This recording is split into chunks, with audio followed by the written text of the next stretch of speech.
बोलू द्या बोलू द्या. लोकप्रिय, हे शांत बस. लोकप्रिय, लोकप्रिय कधी म्हणलं जातं माणसाला? 5 वर्ष ग्रामपंचायत सदस्य असला, सरपंच असला, आमच्या अशीच सारखं, थोडक्यात अशीच लागलं सारखं. चांगलं काम केल्यानंतर त्याला लोकप्रिय म्हणतो ते. आता मी इतक्या दिवस तुम्ही 3 वेळा झेडपीला मला निवडून दिलं, पण मला लोकप्रिय कोण म्हणत नाही.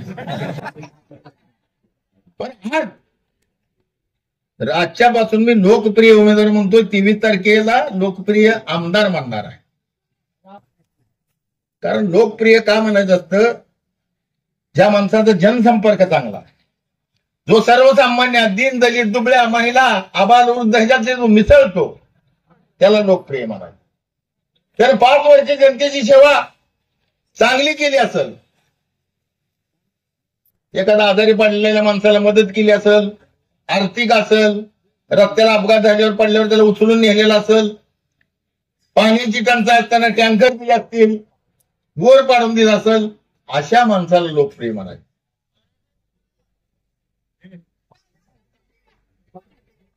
असू द्या असू द्या असू द्या असू द्या असू द्या.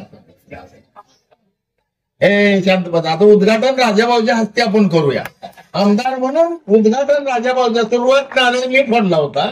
मी सुभाष श्रीपती साठेनं आपल्या गावकऱ्यांच्या खवणीवाल्याच्या साक्षीनं आपण 95ला हा आंदोलन सुरू केलं. पण खरा नारळ, खरा नारळ खरेच्या हस्ते आपण करूया. छोट्याच्या हस्ते तरी कुठून केले? लबाडाचं जेवण आधी जेवण आपण लबाड जाऊ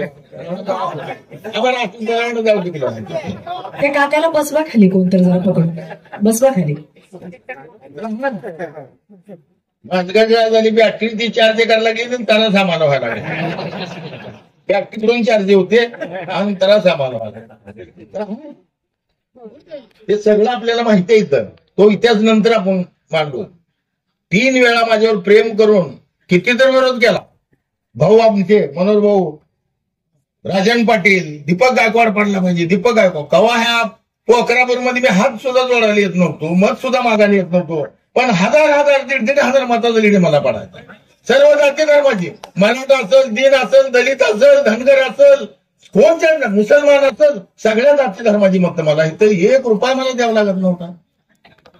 झोपेत माझं भाषण होतं, मी घरी झोपून निवडून येणार आणि येतच होतो. 5 वर्ष राजाभाऊ चांगलं काम करेल आणि पुढच्या वेळेस राजाभाऊ मी मतं घरी इथं मागायला यायची, राजाभाऊला गरज पडणार नाही. पुढच्या वेळेस मी राजाभाऊ घरी झोपून निवडून येतो. अशा पद्धतीचा हा आपला आमदार. एक मला सांगावं वाटायला लागलंय, फक्त मला चिठ्ठी पाठवत जाऊ नका, बंद करा. फक्त असं करत जाऊ, मी ओळखवतो. तर आज मला एवढा जोश आलाय. आज हे शांत बस की रे बाबा, हे पोरा, मला एवढा जोश आलाय. 4-5 दिवस म्हणतो ती एवढ्या मताने विजय आहे, तेवढ्या मताने विजय आहे. पण आज मी तांबोळला गेलो, पाटकोला गेलो आणि तिसरी सभा करतो. अजून मला मोहळा जायचं म्हणून सगळ्याच्या आधी मी बोललो. मला जुने दिवस आठवायला लागले माझे. ज्यावेळेला मी झेडपीला पंचायत समितीत उभारल्यावर कशी माझी मिरवणूक काढायची, फाटाकडे उडायची, पदरनं खिशातनं घालून, आमचं काय नसायचं. पण तो जोश आहे ना, तो जोश मला पब्लिक मध्ये 3 सभेमध्ये दिसला. म्हणून मला 40 वर्षाचा 45 वर्षाचा अनुभव आहे. मला माहिती होतं की भाग आपला उमेदवार पडतोय तरी मी बोलत नव्हतो, अब्दत होतो. पण आज माणसांच्या चेहऱ्यावरचं तेज मला सांगतोय, आई जगदंबेच्या कृपेने राजाभाऊ 23 तारखेला 100% आमदार हा आत्मविश्वास मला.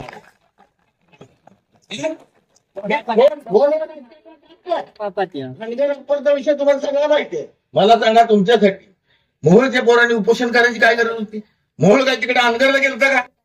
मग आपलं महेश देशमुख असू द्या, एवढा पोरगा, माझा सत्यवान देशमुख असू द्या, माझा स्वतःचा पोरगा शिवरत्न गायकवाड असू द्या, आणि सोलनकरचं धनगराचा पोरगा असू द्या. काय घडलं होतं? तुमच्या ह्या गावासाठी पोरं झटकले. एवढा मोठा मशाल मोर्चा काढला.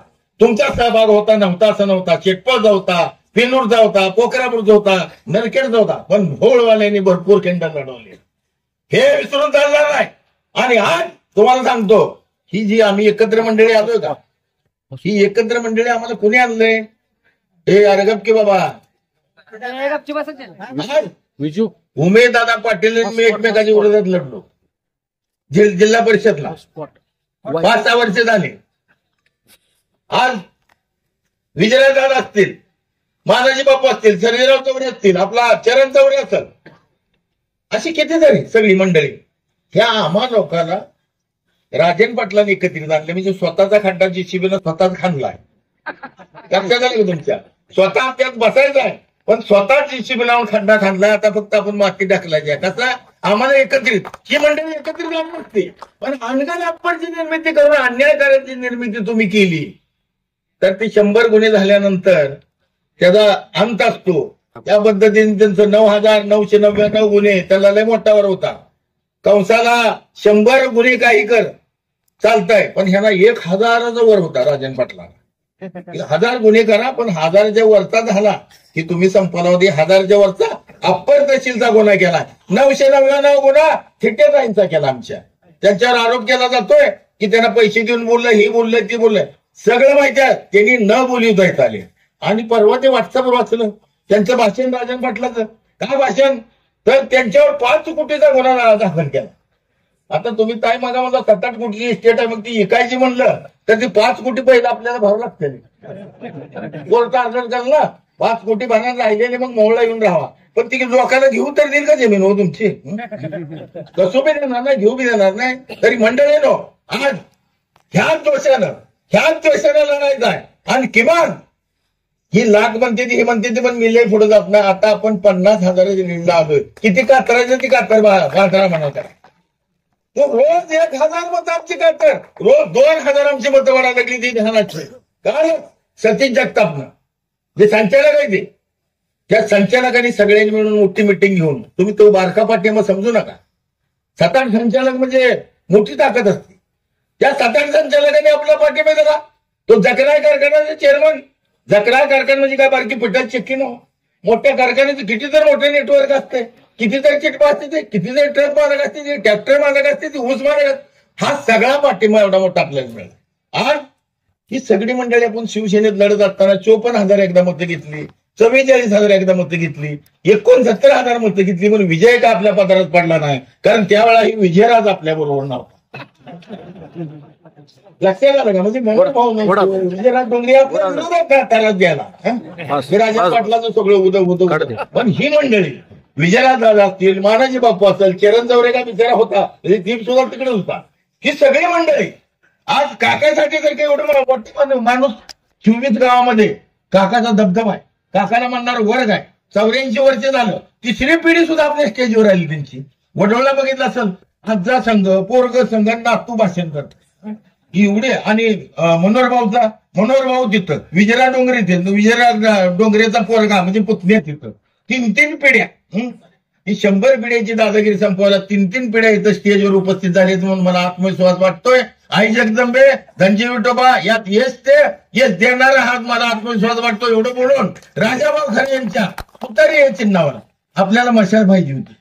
धनुष्यबाण करून आयुष्य केलं आपण. मशाल आली आपल्या पदरी. कशी आली, काय आली तुम्हाला माहिती आहे. आणि मशालीला आपण जे तुतारीला मशाल समजायचं आहे. गेल्या वेळेस कसं आपण हाताला मशाल संभवली आणि मतदान केलं प्रणिताईला, तसंच आज तुतारीला मशाल आपण शिवसैनिकांनी आणि इतर मंडळींनी समजायची. आणि 100% राजाभाऊला आपण आमदार करायचं, पण राजाभाऊला उचलून घ्यायचं लय अवघड आहे बाबा. सगळं मी म्हणलं ते आमच्या ह्याला उचलून काय घ्या आशिषला म्हणलं, आपला भावी आमदार तर दिसत नाही, तर आमदार आपला पुढे चालत नाही. वजन आहे वजन, पहिलवान चांगले तयार करायला लागते ना. इथनं पुढे 23 तारखेला राजाभाऊ उचलून गेला. आमची तर काय ताकद नाही बाबा राजाभाऊ उचलून गेली. एवढं बोलून राजाभाऊला शुभेच्छा देऊन, तुम्हाला शुभेच्छा देऊन आता ढिला पडायचं नाही 20 तारखेपर्यंत. आणि एक सांगतो, दुसरी एक महत्वाची सूचना राजाभाऊ, 2 मिनिटं. आज तारीख किती आहे? 12 म्हणजे 8 दिवस आहेत. एक महत्वाची सूचना सगळ्यांनी व्हॉट्सअपवर टाका. त्या वेळेस महागाई काय करायची, खोटी बातमी छापून टाकायची. दीपक गायकवाडचा पाठिंबा, आमच्याचा पाठिंबा. एक ध्यानात घ्या, त्या वेळेस दीपक गायकवाड कुठला म्हणतील, विजयराज डोंगरे तिकडे याला म्हणतील. ह्याला कुणी भूलथापाला बळी पडू नका. आम्ही नागनाथाला शपथ स्मरून शपथ घेतलेली आहे. नागनाथाला स्मरून शपथ त्यांना 10 कोटी रुपयाची बॅग घेऊन माझ्या दारात घेऊन येऊ द्या. व्हॅनचोत जर ह्या दीपक गायकवाडने त्याला हात लावला तर मी आई संघ जाण्याची अवधा माझ्या. 40 एकर विकून केलाय. एक माझं स्वप्न होतं. पंचायत समिती ताब्यात आणली, मोहोळची ग्रामपंचायत आणली, जिल्हा परिषदेवर भगवा झेंडा आपण फडकावला आपल्या आपल्या स्वाभिमानावर शिवसैनिक. एक स्वप्न होतं की फक्त आमदार आपला